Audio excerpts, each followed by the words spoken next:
This is a quick outline of what I'm going to cover this morning.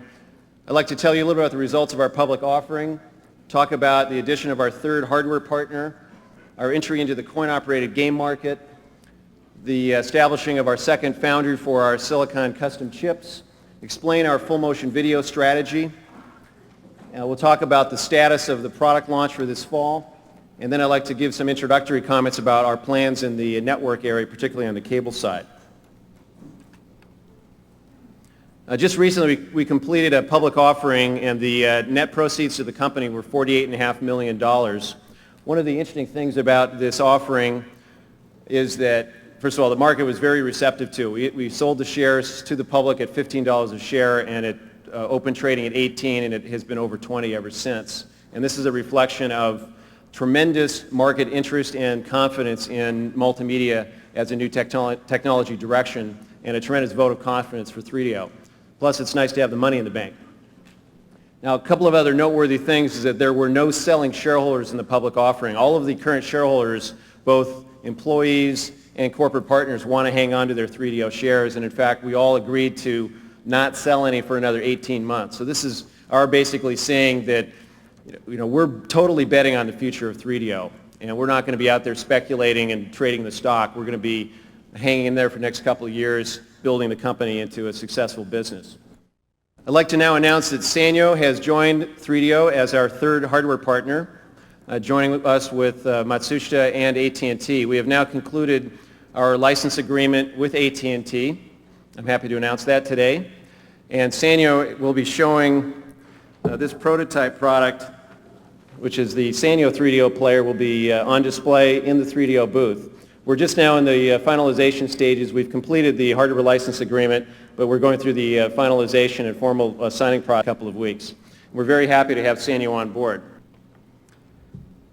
And of course, this gives us three major manufacturing and marketing companies, and a key to establishing a world consumer electronics standard is to have multiple brands supporting it in the market. We're also entering the coin-operated game market, and this is, again, unusual to have the backing of companies that want to take a technology that was developed for low-cost consumer use and put it into a commercial environment like the coin-operated market. And Atari Games, a subsidiary of Time Warner, they were the signers of our first coin-op license, and the second coin-op license was signed by American Laser Games. And representing Atari Games today is Barry Kane, Vice President. We also have Bob Grebe, President of American Laser Games, with us. And we expect to see coin-operated 3DO products in the marketplace within a year.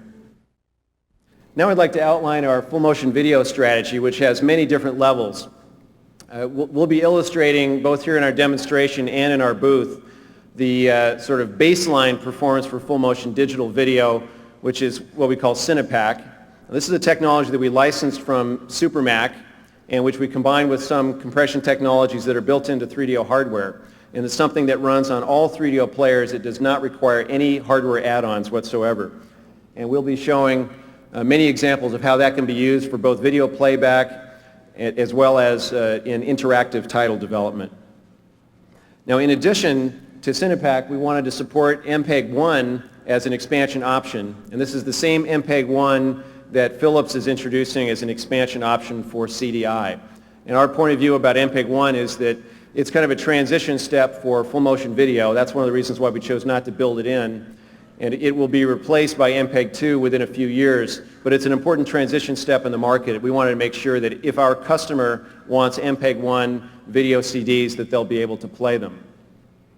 Now, of course, in our case, we also, because we have a double-speed CD drive, we can actually get higher quality Mpeg because we can run twice the data rate off of the CD, which means the amount of compression can be cut in half. And reducing the amount of compression means that you're not throwing away as much of the image quality, and we can get a lot closer to the quality that people expect.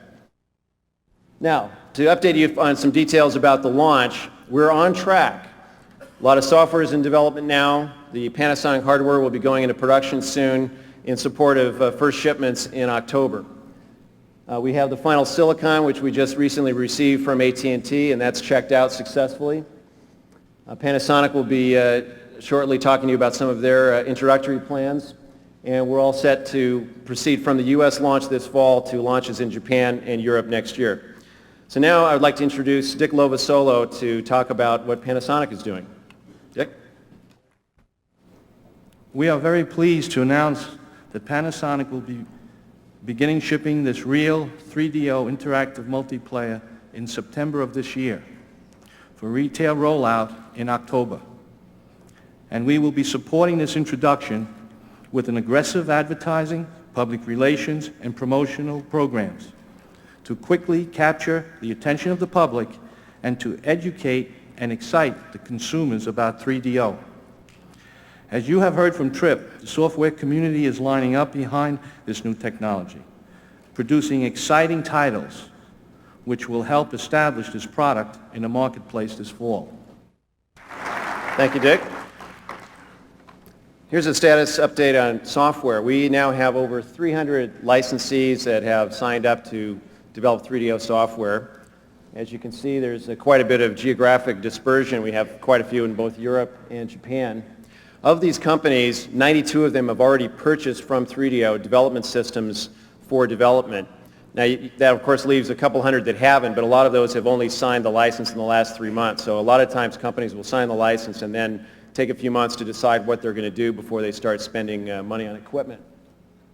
Of the 92 companies that have started development, they've ordered 220 development systems that we've delivered so far, and there are 91 titles in development. In my entire experience with interactive technology, I've never seen anything close to this in terms of the amount of money being spent, the degree of support, and the number of companies involved in developing software for a new format at this early stage of its development. Because of course, we only started 6 months ago delivering equipment and signing licenses, and we still have another 6 months before Christmas. And to have this much support at this stage is really fantastic. This is how the 91 titles break down. You can see there's support in a number of different categories. As we've been saying all along, this is not just another video game machine. Of course, you can see that there are a lot of titles that we consider to be video games in development, which of course will be really spectacular compared to their predecessors on other systems. But we have strong support in categories like simulation, education, interactive movies, sports, family, and information. And I think you're going to see all of these areas expand dramatically over the course of the next year. Now, a lot of these titles will be coming out in the first half of 1994, but we expect that by the October time period when we're in the retail stores, we'll probably have at least 10 titles available for sale, and that number will be over 20 by Christmas time.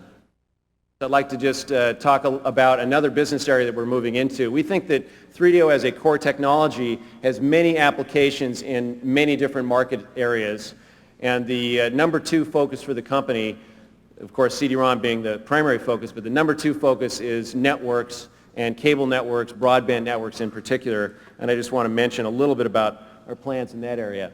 We are now developing a specific cable system version of 3DO, and we're in many discussions with many different companies in different aspects of the network world, whether they be cable system operators or cable box manufacturers or telephone companies or other companies.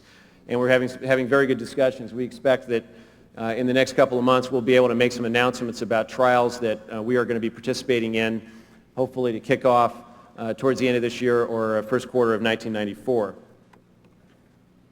Now, what we bring to this concept of interactive television kind of relates to the 3 different definitions that people have of interactive television. To some people it's just video on demand, which is the ability to retrieve over a network whatever video you want to see at any time.